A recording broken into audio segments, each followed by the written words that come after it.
जय हिंद दोस्तों, welcome in our YouTube channel Shaurya CAPFSC. Myself Nilesh Santosh Masule and I have cleared UPSC Central Armed Police Force Assistant Commandant Examination 2019 with All India Rank 64. In this video, we are going to discuss about important topics for paper 2. Now we have planned to discuss that subject wise the important topics for paper 2, that is essay, report and argument, which are most probably to be asked in our exam. So as per the demand of many aspirants who are rigorously and honestly practicing their essays, arguments and reports daily, and they are getting its evaluation by me regularly in the Telegram group. So that's why on the basis of their demand, ki, sir, please provide important topics which are very hot burning topics for the paper 2. सो जैसे कि मैंने तो important topics मैंने ढूंढे हैं last year से, मतलब जनवरी 2020 से लेके कुछ इंपॉर्टेंट टॉपिक्स मैंने किए हैं, तो सब्जेक्ट वाइज मैंने लिस्ट बनाई हुई है. सो इन दिस वीडियो, तो अब ये हमारी सीरीज़ चलती रहेगी. सो पॉलिटी के और एक पॉलिटी के ऊपर एक वीडियो और बनेगा. ऐसे ही हम एनवायरनमेंट पे बनाएंगे, इंटरनेशनल रिलेशन हो गया, इकोनॉमी हो गई, ये पॉलिटी का ये हो जाएगा. उसके बाद सोशल इश्यूज़ पे हम आएंगे.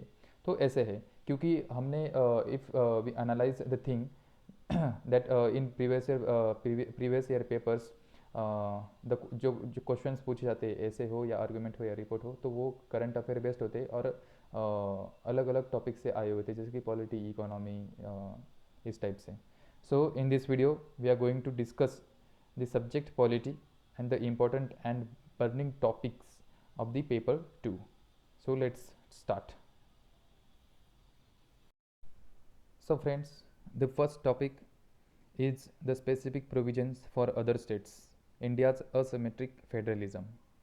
As we know, it is in the current affair that reorganization of Jammu Kashmir, that separate Jammu Kashmir and Ladakh, separation of Jammu Kashmir and Ladakh in union territories. So such kind of federalism we have been experiencing in our Indian democracy also. So और federal structure जो है, तो ये quasi federal हम जिसे बोलते हैं. And there are some special provisions under article 371 to 371J. So there are so many states, उससे कि सेंटर से स्पेशल प्रोविजंस दिए गए हैं in terms of political autonomy हो या कल्चरल ऑटोनॉमी हो या फाइनेंशियल ऑटोनॉमी हो.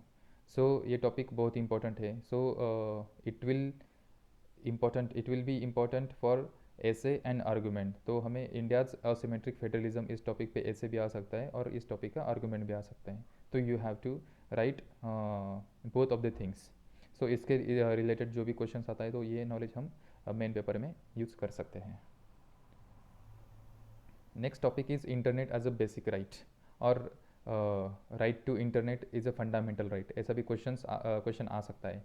हमने देखा है कि अभी सुप्रीम कोर्ट ने एक केस में जजमेंट दिया था, उसमें ये कहा था कि internet as a basic right. अब वो जजमेंट, वो केस का नाम मैं यहाँ बताऊँगा नहीं, जिसको पता है वो प्लीज़ कमेंट सेक्शन में मुझे बताएं. तो इसके ऊपर भी एक ऐसे या आर्गूमेंट की आने की संभावना है, तो इसके ऊपर भी आप प्रैक्टिस कर सकते हो. नेक्स्ट है सेडिशन लॉ. तो sedition law is an archaic concept need to be erased from Indian democracy. So बहुत इंपॉर्टेंट है दोस्तों, as we have been seen in newspaper that मतलब हर एक हफ्ते में कोई ना कोई जो सिटीज़न है, जो क्रिटिकली एनालिसिस करते हैं जो सिचुएशन चल रही, जो इंडियन पॉलिटी का वर्क चल रहा है, तो उसके ऊपर जो कमेंट करते हैं, तो उनको देशद्रोही कहा जाता है, सेडिशन. तो क्या ये जो सेडिशन लॉ है, ये ब्रिटिशर्स ने बनाया हुआ है, वो अभी भी चल रहा है, तो क्या इसको अभी मिटाने की ज़रूरत है या इसको मॉडिफाई करें? So in this argument writing we have to analyse both in favour and both in against that sedition law should be erased from Indian democracy. So you have to write minimum 5 to 6 points in argument against or argument in favor. Okay. Next topic is application of criminal criteria for SC ST in promotion, need to revisit.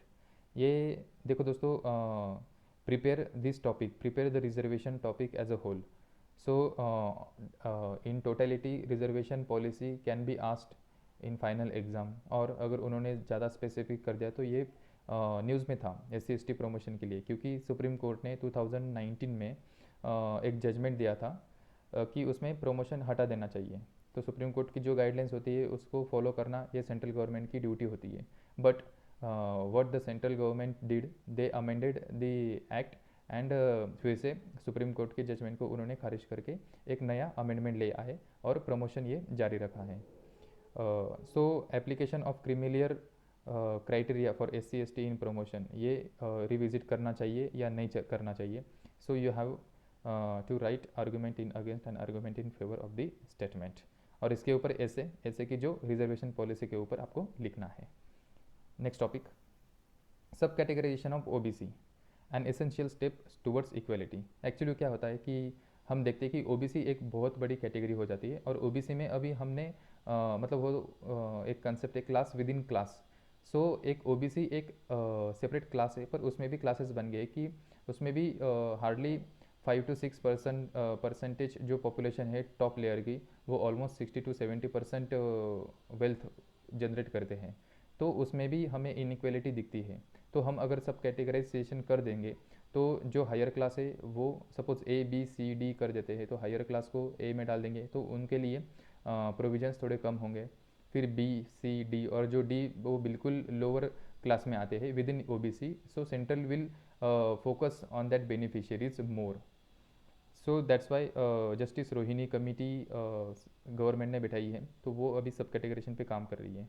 तो ये argument आपको इसके ऊपर argument लिखना है. So next topic is local reservation in private sector jobs, a political stunt.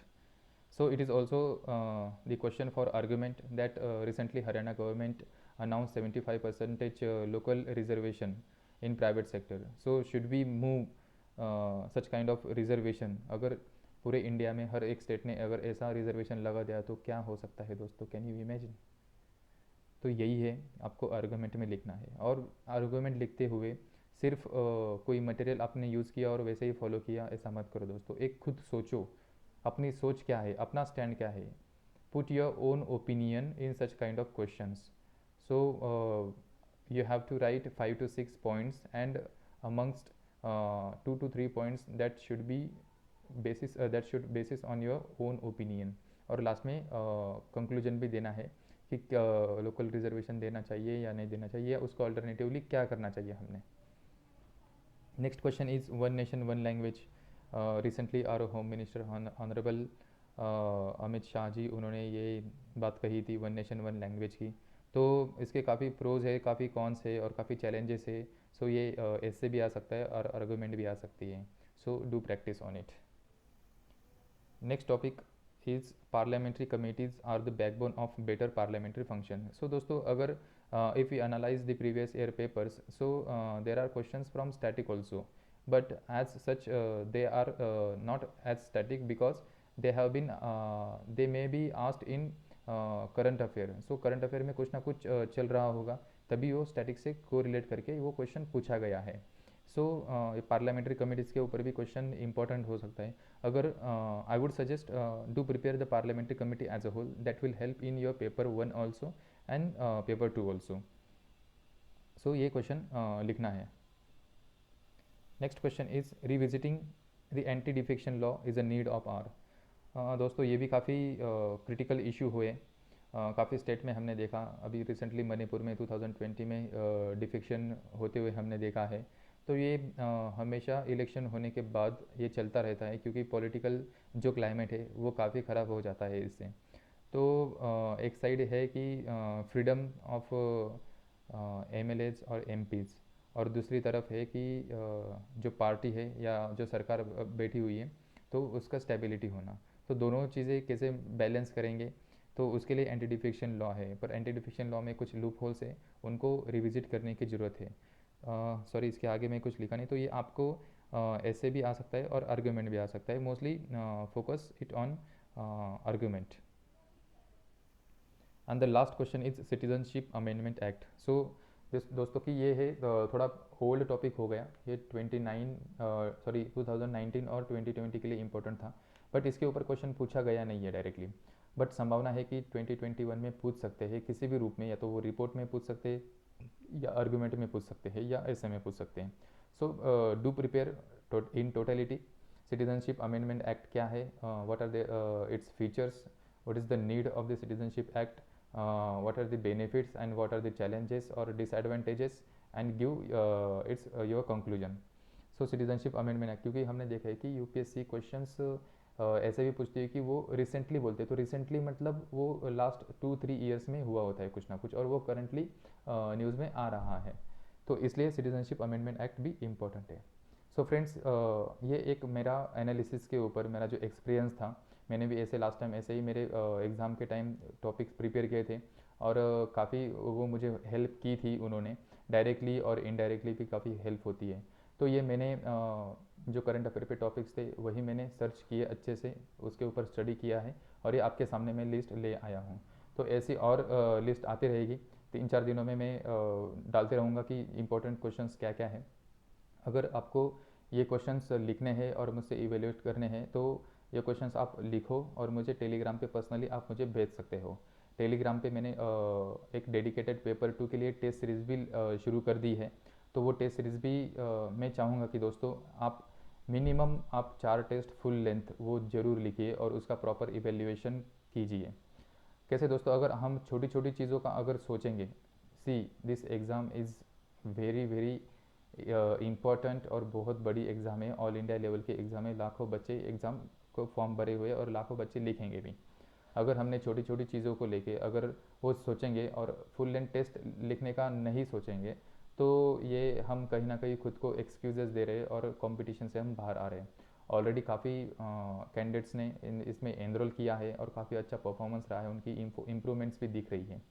तो जल्दी से आप भी फुल लेंथ टेस्ट के लिए तैयार हो, वो फुल लेंथ टेस्ट आपको प्रैक्टिस करनी ही है। एग्ज़ाम पोस्टपोन होगी या नहीं होगी इसके बारे में बिल्कुल मत सोचो, इसके बारे में मैंने वीडियो बनाया हुआ है, प्लीज़ वो आप ज़रूर देखिए, डिस्क्रिप्शन बॉक्स में उसकी लिंक मैंने शेयर कर दी है। अगर वीडियो आपको अच्छा लग रहा है और आपको और इम्पोर्टेंट टॉपिक्स आपको इन फ्यूचर चाहिए, तो प्लीज़ वीडियो को लाइक करो, और आपको जो इम्पोर्टेंट टॉपिक्स लग रहे हैं वो आप कमेंट सेक्शन में भी मुझे बता सकते हो, और वीडियो की अपडेट्स के लिए सब्सक्राइब ज़रूर कीजिए। Thank you so much. Join our Telegram group Shaurya CAPF SE। Thank you. जय हिंद, जय भारत।